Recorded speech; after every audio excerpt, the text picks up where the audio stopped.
everyone, it has finally happened. We have a new leader in the house. Now, most of you probably have heard this by now, but for those of you who haven't, we have a new lead designer for Android Netrunner. Damon Stone has passed the helm over to Michael Boggs. Now, this is quite a pity. Being at Worlds for the first time last year, I actually got to, well, share a bit of the limelight with Damon on the live stream, and he was a really friendly person to talk to. I will definitely miss his presence. I hope he'll be there next year at Worlds, but if not, well, that's a pity, because one of the things I really enjoyed during Damon's reign as the leader of this game was that he made it a point to interact with the player base, and I think that is something, this personal touch that he gave to the game was something that I really appreciated. By appearing on lots of podcasts, Winning Agenda, Run Last Click, you name it, that he has shown his presence both on the podcast and in social media. And this is something we never really got in the earlier years of Netrunner development. I'm hoping that this will continue forward. In fact, I'm hoping that this will improve even more as we move along, given that Michael is apparently an Android Netrunner fan. Hopefully, he'll mingle more with the player base. I always love to pick on designers' brains and see what goes on behind their thoughts and their thought process when they're designing the game. Now, of course, Michael's entering in a very challenging time for this game. The game is maturing a lot. The card pool is way too big for its own good, and you know, balance problems are rife. I think one of his first priorities, as speculated, is that he might be coming up with the next most wanted list. Now, I don't know for sure. We'll have to see in the coming weeks or even days, but while we can only speculate for now, one thing's for sure. Card design is very, very difficult. I'm sure you've seen a lot of custom card designs floating around the interwebs, be it on the forums or on Reddit. And I think a lot of you would agree that a lot of these card designs are flawed or don't consider the entire card pool. And that's fine, because most people just design these cards on a whim and don't really take into account every single interaction with every single card in the card pool. And this is one danger of trying to act like a designer. We can make so many criticisms of the card design in Android Netrunner in recent data packs, but at the end of the day, we must realize that this is a very, very difficult job to hit right on the head, and if they are off the mark by even a little bit, devastation can occur. So yeah, card design is very difficult, and I don't tend to do a lot of it. But that being said, there are still some very bright shining gems of card design in these StimHack forums or Reddit that I would like to bring to the limelight today and share them with you.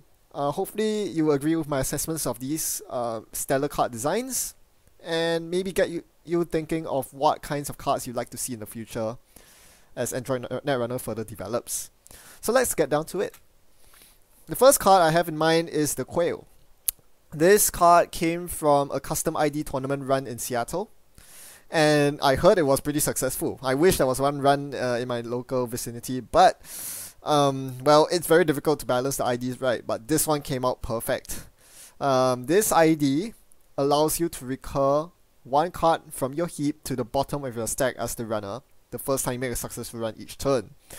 It's a very unwieldy form of recursion because you don't have instant access to that card, so you can't really abuse it to, for example, siphon spam. But if you build your deck right, for example by playing Window, you can get the card immediately back into your grip, and that allows for some very interesting room for deck building.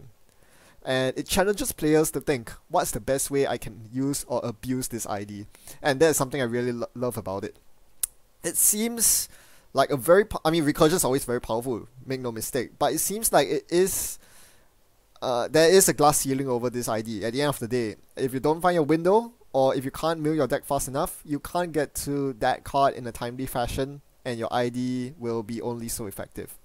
I really like its design, and from what I've read, this the players who played this ID really enjoyed it as well. So this seems really good. I would be really interested to try this ID out in a custom ID tournament if there's ever one. Next one I want to bring up comes from StimHack forums from a user named Catnip. This ice got me. Oh man, this is a lovely, lovely piece of ice. Probably one of my most favorite custom card designs. So it's a very high impact ice. Do keep in mind that this was designed well before the Flashpoint cycle. So we, most people didn't have the concept of crazy high impact face check ice like the likes of DNA Tracker or Fairchild 3. And this monstrosity comes along. This potentially forces the runner to draw 20 cards if they are not prepared to break a 5-strength code gate. Whew. I mean, it's the definition of high stakes, high reward, and it has a lot of restrictions that make it very difficult for the corp to get it right. It's kind of like a brainstorm. 5% of the time you get it off and you feel like it's amazing. The other 95% of the time, the runner gets through it rather trivially, or even worse still, turns the tables against you. This card can easily turn the tables in the favor of the runner if they want the card draw, or if their stack is blank, if they've milled their entire stack already, well, this ice does nothing. So there are a lot of situations in which this ice is not good, or even downright bad for the corp, but making it work is a very tricky challenge, and I think this is the kind of card that it would be really nice in the card pool to really challenge the corp to ask themselves, what can I do to make this ice work more consistently and more effectively? With milling strategies out right now with the likes of Chiyashi and Potatoes Unleashed, I'm sure this ice can find a home in such decks. Very interesting. I love the design.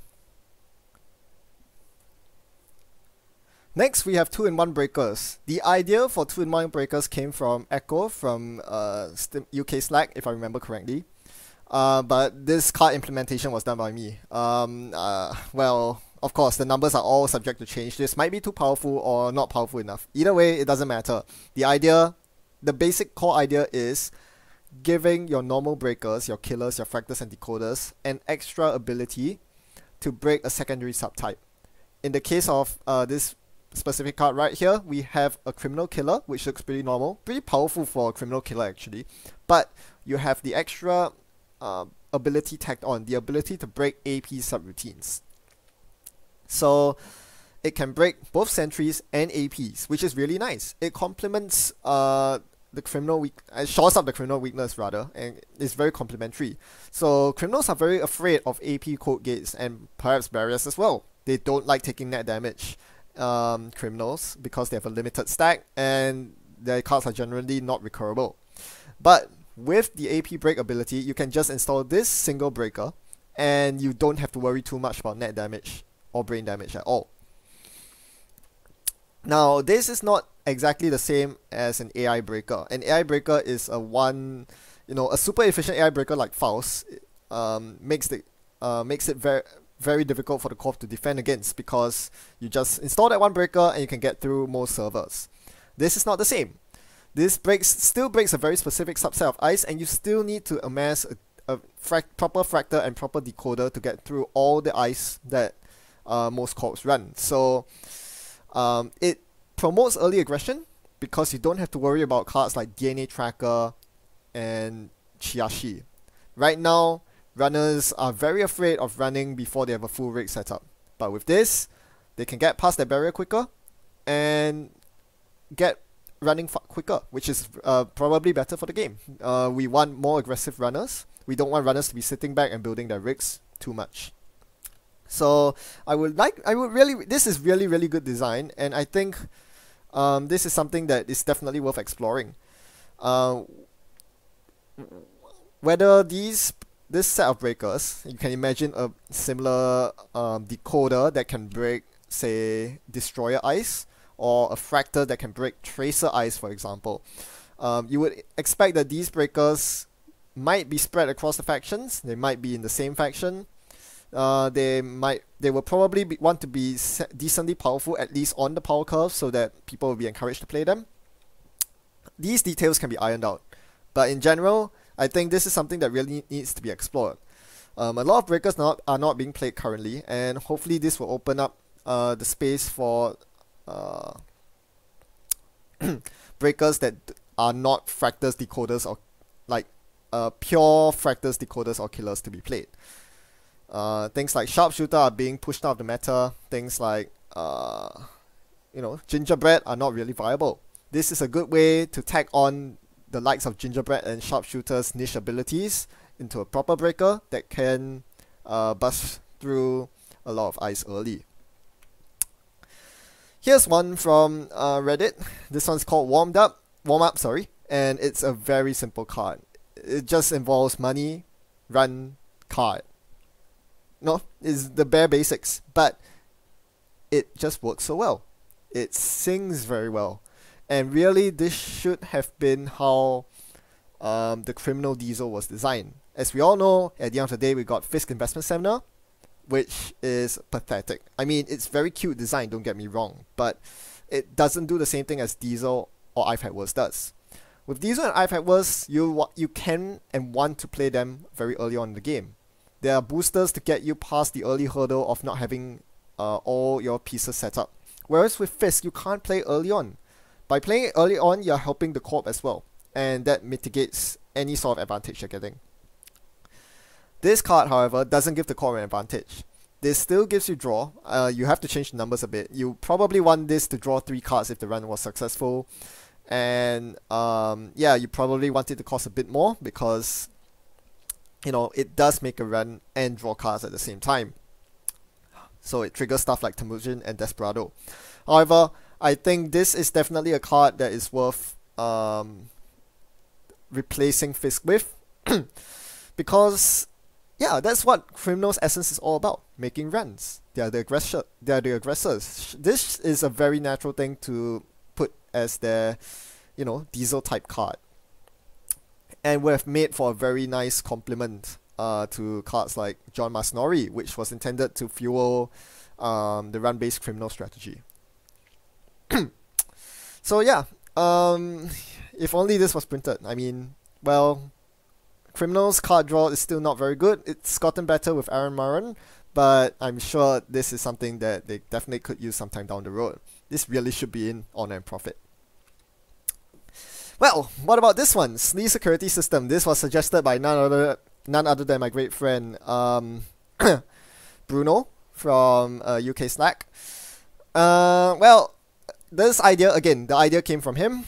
This particular implementation, the numbers and the text and everything was made by me, but the idea stands. We want a card that forces the runner to run from the inside out. Normally, you penetrate a server from the outside, outermost ice, to the inner ice. What this upgrade does is, when it's activated during a run, the runner must then continue the run from their position and work their way outwards. And they are forced to do so. So the deeper into the server they go, the more ice they have to break on their way out. This is a really, really interesting concept, and I really wish this is implemented in the game. Of course, this will generate a whole bucket load of rules questions. Cards like Cell Portal and Bullfrog will have very weird effects, but once those are ironed out, this would make for a very, very nicely designed card. It does the same thing as Caprice or Ash does, essentially, which is to multiply the number of times they have to get through the same server in order to successfully get through it. With this card, you need to essentially be able to pay the price of breaking the ice on it twice. And if they choose not to make the reverse run, there must be some sort of punishment. In this case, say 5 meat damage, since it's in Wayland thematic. And yeah, I think this would be a really good Caprice analog in Wayland. Yeah, I mean, Off the Grid has been really disappointing, and this could be the solution to it. Again, the biggest hurdle that is stopping this card from getting printed is the loads of wonky rules interactions. those need to be sorted out. But I think it's a really interesting concept that Bruno came up with, and I would really like to see this in the game. Finally, we have Netrunner Unglued, which is a thread on Reddit, if I'm not wrong, yeah, and it contains all sorts of really ridiculous cards. You really should check out the thread itself, because it really cracked me up when I saw it. It contains the cards that you cannot even imagine, cards that would just blow your mind, cards such as extremely targeted marketing. Goodness, even contains a reference to Snowjacks, that's the best. We have cards like Rodney the Noob. Oh man, poor Rodney, if only he knew you can't. Ice doesn't get trashed when all the subroutines are broken. Poor Rodney. And of course, my personal pet favorite, self-immolating code. No, seriously, this card is probably actually really playable if it were in Criminal. Guys would love the trash can on it. Well, please, go check out the Reddit thread. I'll leave a link in the video description. It's too good to not to pass up on. So I'll leave you with that. In the meantime, thanks for watching as usual, and happy net running. Goodbye.